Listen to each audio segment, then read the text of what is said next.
Sekarang mari kita lihat yang disebut sadar itu apa.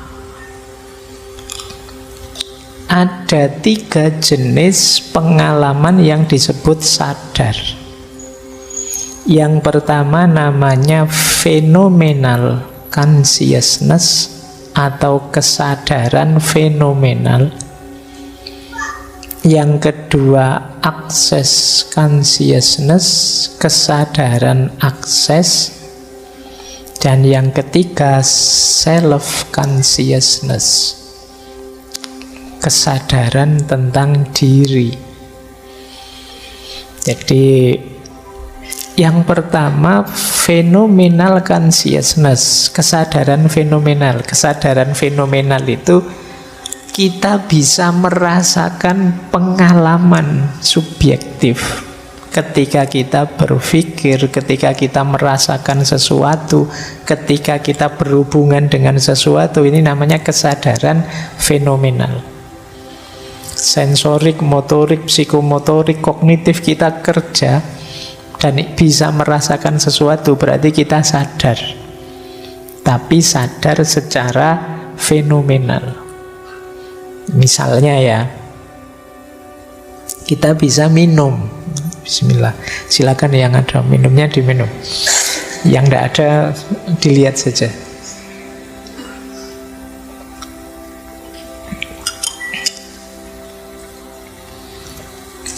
Nah, secara sensorik kita bisa merasakan, minumannya manis.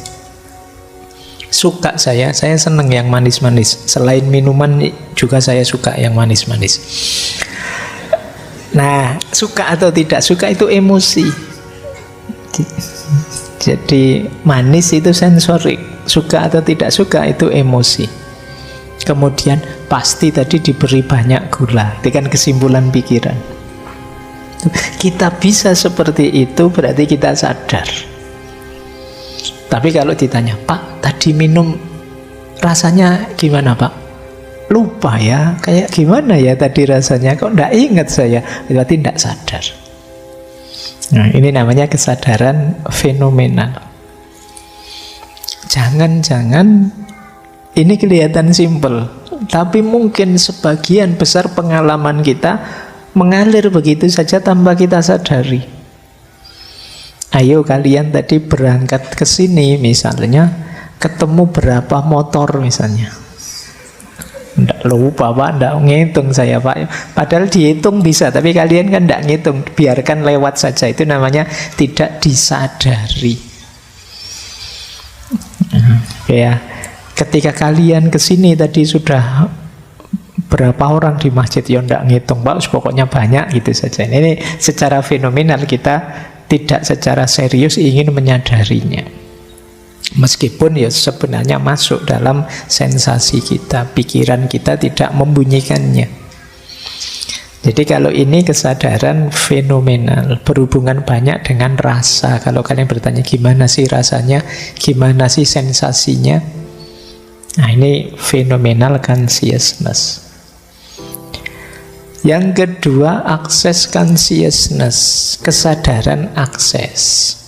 Kalau kesadaran akses itu kesadaran ketika kita tidak sekedar menyerap, tapi juga menganalisis, tapi juga merespon, tapi juga bereaksi tentang itu.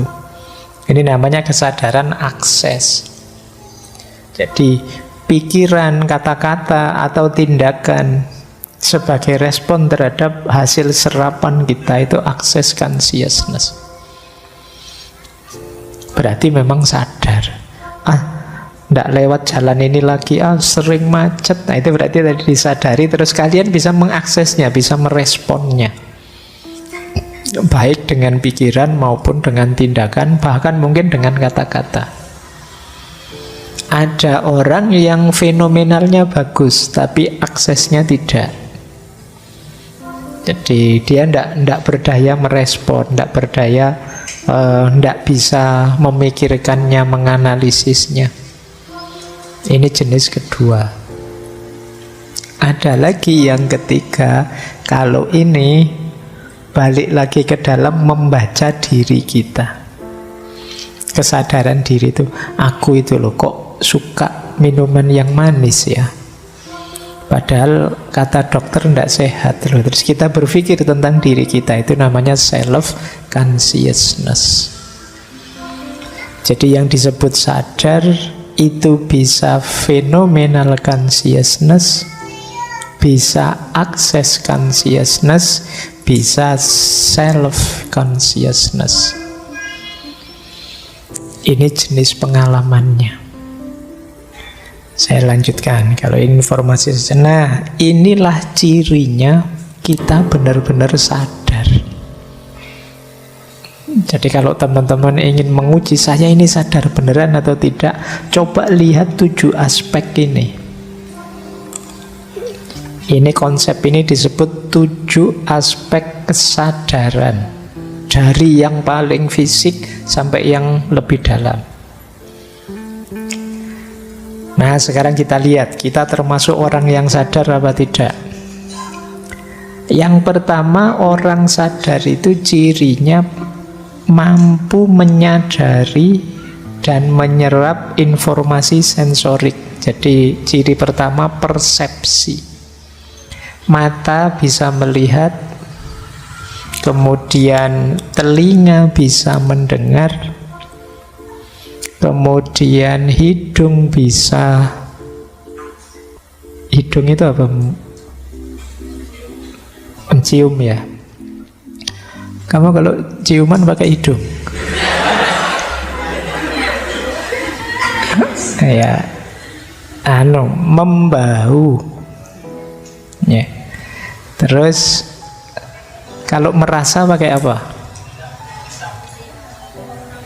Merasa itu lidah apa hati? Iya, kamu pelajaran panca indera masih belum lulus. Yuk belajar dalam-dalam. Oke ya, yang pertama persepsi. Persepsi normal berarti lumayan, kamu sadar. Tapi hanya satu unsur, masih ada unsur yang lain.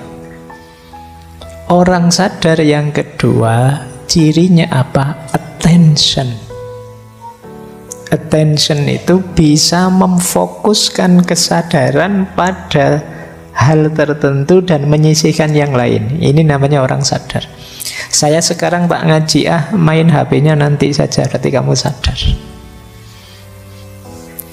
Jadi saya sekarang tak makan dulu, nanti saja main gamenya. Nah, ini namanya bisa melakukan attention.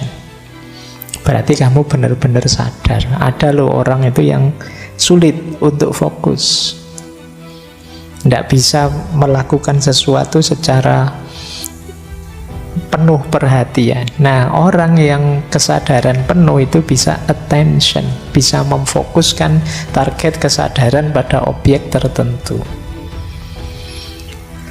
Nah, yang kedua, intention. Intention itu bisa punya target, punya intensi, bisa punya maksud.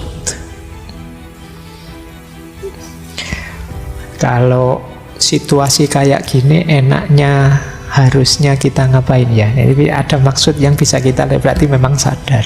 Kalau kita tidak sadar, kita tidak mungkin punya keinginan ini, keinginan itu.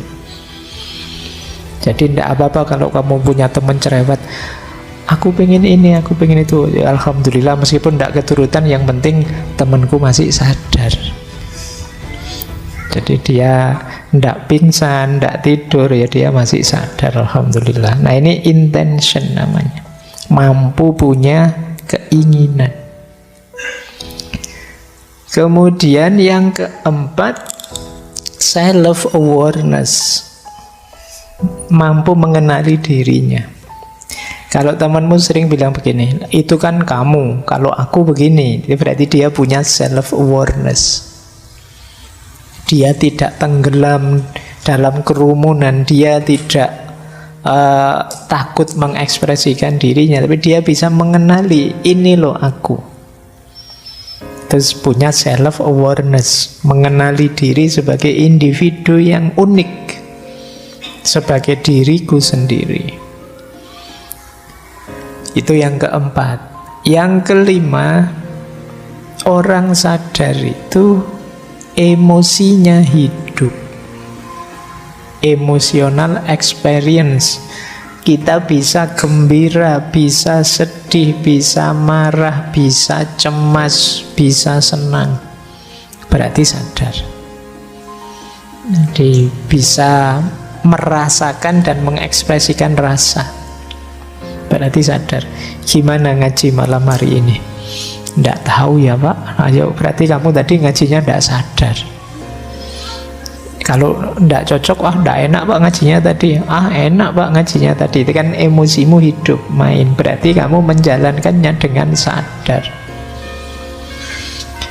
Jadi kalau kita sadar, itu emosi kita pasti bekerja. Meskipun nggak dinyatakan, meskipun nggak dibunyikan.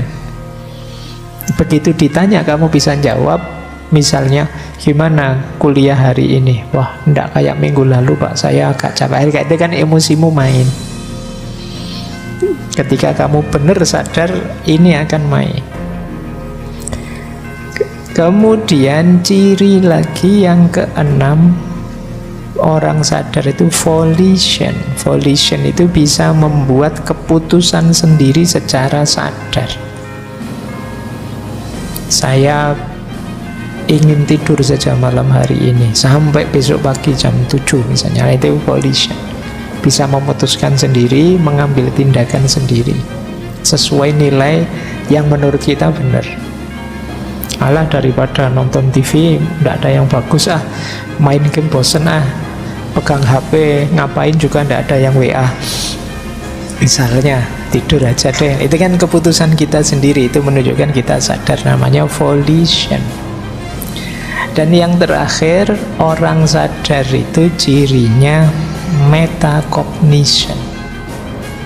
Metacognition itu bisa memikirkan pikirannya. Itu benar-benar sadar sudah. Aku tadi kok mikir yang aneh-aneh gitu ya. Itu kan yang memikirkan pikiran. Itu kamu sangat sadar itu berarti.